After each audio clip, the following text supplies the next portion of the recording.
Who will steal the headlines for college football's Week 3 games, as the third week has some possible upsets on the cards for September 13th, starting with Wisconsin heading to Tuscaloosa and hopefully show up for their game with Alabama. Florida will see if they can make it 2 in a row against LSU. Georgia battles Tennessee in Knoxville, and Notre Dame go at it again with Texas A&M, but this time in South Bend. Game 1 starts us in SEC country, where we most likely get the same result as we got from last season's encounter at Camp Randall in Madison, with Alabama jumping around the Badgers 42-10, which was one of the many impressive Bama wins from 2024 for Kalen DeBoer's debut season for the Tide. But Alabama fans will also remind us of the generational loss in Nashville, coming short in Knoxville, and the embarrassment in Norman. The Crimson Tide, who we talked a bit about in their season opener over in Tallahassee, for this early season matchup isn't on the road, nor is it in enemy SEC territory. It will be at home with the Bama faithful, who I think would expect a bit of a whacking of the visiting Big Ten program. Wisconsin, whose head coach Luke Fickell is in a bit of a hot seat going into his third season for the Badgers, will have multiple obstacles for 2025, as this game is one of many road tests versus preseason top 25 opponents. So where can we find some optimism for Wisconsin? Well, first off, a returning offensive line for the visiting Badgers that hopefully learned their lessons from last year's struggles against the Tide.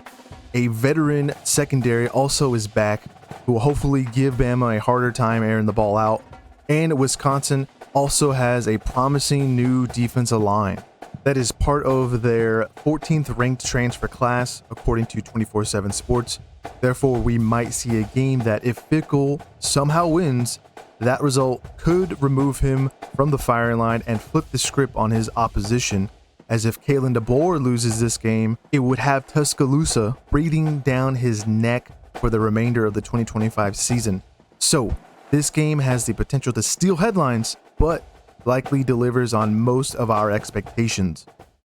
Game 2 takes us deeper down south to Baton Rouge, as the Gators try to make it 2 in a row against the Bayou Bengals, and also attempt to take the lead between the two programs all time. But there is a huge valley Napier and Florida need to cross before the W can be tallied to that column, because the visiting team hasn't beaten LSU on the road since 2016, and in the last 20 years only has gotten 2 wins in Death Valley. LSU, by this point in the 2025 season, will have been tested a little bit more than their opponents. With a game in South Carolina against Clemson, the Tigers should meet some friction from the Gators pressuring the pocket, because Florida was 12th in the country for 2024 with 3 sacks per game and were tied for 14th in incompletions. So anticipate the Gators secondary to keep it close, and their pass rush led by Tyreek Sapp, who led the team last season with 7 sacks. Again, Florida should put some stress on the LSU offensive line. The hosts that call Baton Rouge home can also bring the heat to the pocket and have a former Gator in their projected starting lineups, with some other transfers that help put the Tigers at number 2 in the winter portal, which we mentioned in our week 1 vid, has a good chance in keeping LSU towards the top of the nation for defensive pressures, with an 8.7 sack chance and 2.8 sacks per game. Those stats will have to go along with containing DJ Langway through the air, because the then true freshman passed for 226 yards last time out against the Tigers with no rushing attempts. So we'll see if LSU fumbles again, but this time in Baton Rouge, or Napier gets outclassed by Brian Kelly for an early SEC game in Death Valley. Slide in note, crazy how Napier is 19-19 and is almost getting paid the same amount as Lane Kiffin.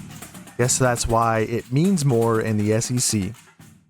Game 3 has us still in SEC territory, with Georgia at Tennessee, and we asked the question, can Heupel finally get the Vols a victory over Kirby's Dogs? It seems like Tennessee's best, when these two are in charge, can only keep it to a 2-possession difference, and both times that has happened, it was in Athens. Off the film, it's not looking promising for Tennessee, because this one is in Knoxville. This season for the Volunteers, they'll be without their starting quarterback from last season, Nico Iamaleava that transferred out and has been well documented all over the college football airwaves. At the time of writing this, Tennessee only has 2 quarterbacks on their roster and are probably looking to add one before the spring window closes.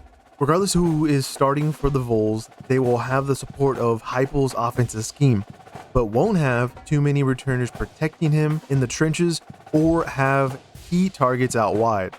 On the other side of the ball, the back half has most of the Vols defense coming back. The new front 4 lineup for Tennessee had gotten some playing time in 2024, and why I expect another top 10 run defense for 2025. One more slide-in note for the Vols. Their average yards given up last season also matched the game against Georgia. Their opponents, who won the Southeastern Conference last year, come into 2025 with a lot of new faces on both sides of the ball, as the Bulldogs this offseason have a top 25 transfer portal class, with only 10 players making their move to Athens. Georgia also brings in the number 2 composite recruiting class. This is all to replace many Bulldogs heading to the NFL, with 13 out of the 16 departures being drafted. Yeah, that's a lot of talent gone, but that's nothing new for Kirby and his staff, as it's the natural process of a college football offseason in Athens these days. Starting at quarterback, Gunnar Stockton will be slinging it for the Bulldogs, as Stockton took over the starting job at the end of last season in the SEC championship game when then starter Carson Beck went down. Personally, I'm hyped for him to step up and get the ball to some playmakers, like new portal get Zachariah Branch, who hopefully flourishes in this Georgia offense that also gets their wide receivers involved in the running game, especially in the last couple of seasons, and had all 3 receivers with running attempts average 10 plus yards on the ground. Okay, let's switch it up to the defense, as the Dogs last year gave up more than their average yards per game against Tennessee. This might be where Georgia slips up a little and doesn't keep their defense off the field. With an extra touchdown here, a couple field goals there, could be the way Heupel closes the gap.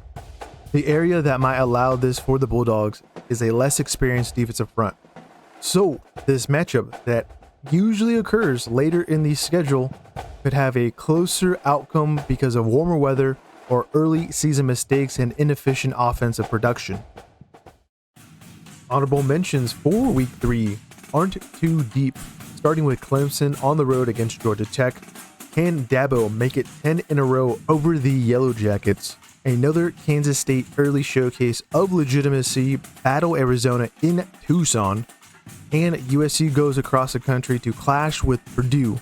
We'll see if the Trojans can get their first non-West Coast Big Ten road win. Finally, Game 4 is in South Bend, Indiana, with Texas A&M getting their rematch against the Fighting Irish of Notre Dame. In the previous matchup, both teams had more going for them on the ground than through the air, and where neither side scored a touchdown till the second half. So, I am expecting a bit of the same in this year's edition. Also, the 2 programs will have a different quarterback in this year's encounter, with Marcelo Reed, who was in and out as the Aggies starting quarterback in 2024, and CJ Carr, who should win the starting job in the spring for Notre Dame. The mistakes that either quarterback will make will be the difference in this game, and again, we anticipate run-heavy calls for both offenses. Because for the Irish in 2025, have a very experienced offensive line, and helped to get them deep into the playoffs last season. The Notre Dame O-line will help continue to pave the way for both stiff arm, your ass down, Love, and Jadarian Price, both combined for over 1,800 yards in 2024. One thing that will also continue for the Irish is a top 5 pass defense.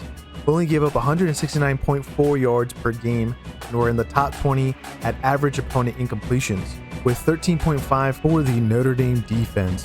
This kind of output from the secondary also averaged 1.2 interceptions per game. That's not luck, just a very well coached area that the Irish have replicated for most of Marcus Freeman's tenure in South Bend. Texas A&M, who just like their hosts have a very seasoned offensive line, and pushed the Aggies to rush for over 2,500 yards in 2024, but definitely needs to improve in pass protection, allowing 1.9 sacks per game. that put them 61st in all of college football.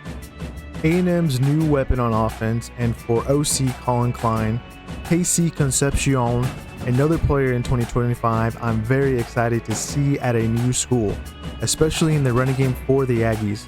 The former NC State slot receiver had 320 yards on the ground for the Wolfpack in 2023.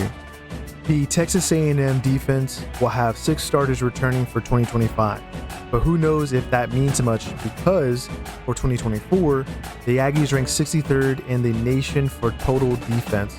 Elko will have to improve in this department and keep Notre Dame closer to their average opponent's rushing yards.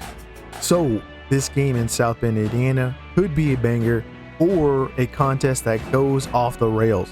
If A&M turns it over even just a couple of times, we might see the Irish under Freeman secure another win over the SEC.